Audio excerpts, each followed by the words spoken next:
नमस्कार शेतकरी मित्रांनो, आज सोमवार 17 ऑगस्ट 2026. शेतकरी मित्रांनो, आजही हळदीच्या दरात पुन्हा एकदा आपल्याला मोठे बदल पाहायला मिळाले आहेत. संपूर्ण महाराष्ट्रात प्रति क्विंटल मागे हळदीची किती रुपयानं वाढ पाहायला मिळाली आहे आणि कोणत्या बाजार समितीमध्ये दर वाढलेले आहेत पहा सविस्तर माहिती चॅनलच्या माध्यमातून. मित्रांनो, पहिली बाजार समिती आहे जिंतूर या ठिकाणी हळदीला आवक आलेली आहे 62 क्विंटलची.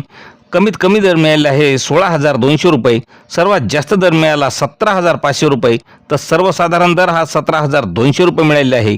नंतरची बाजार समिती आहे शेनगाव या ठिकाणी लोकल हळदीला आवक आली आहे 175 क्विंटलची. कमीत कमी दर मिळालेला आहे 14,500 रुपये. सर्वात जास्त दर मिळाला 17,000 रुपयाचा. तर सर्वसाधारण दर हा 15,000 रुपयाचा मिळालेला आहे. नंतरची बाजार समिती अकोला हळदीला आवक आली आहे 73 क्विंटलची. कमीत कमी दर मिळाला 15,000 रुपये.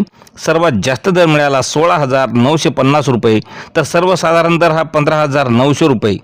पुढील बाजार समिती आहे भोकर या ठिकाणी 1 क्विंटलची आवक आलेली आहे. कमीत कमी दर मिळाला 15,000 रुपये. सर्वात जास्त दर मिळाला 15,000 रुपये. तर सर्वसाधारण दर हा 15,000 रुपयाचा मिळालेला आहे.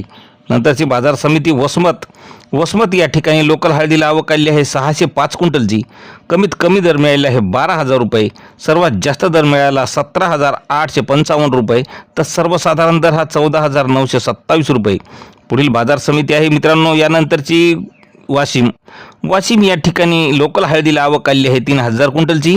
कमीत कमी दर हा 15,000 रुपयाचा. सर्वात जास्त दर मिळाला 18,200 रुपये. तर सर्वसाधारण दर हा 16,500 रुपयाचा मिळालेला आहे. नंतरची बाजार समिती आहे रिसोड या ठिकाणी हळदीला आवक आली आहे 2,700 क्विंटलची. कमीत कमी दर मिळाला 16,200 रुपये. सर्वात जास्त दर मिळाला 17,200 रुपये. तर सर्वसाधारण दर हा 16,700 रुपयाचा मिळालेला आहे.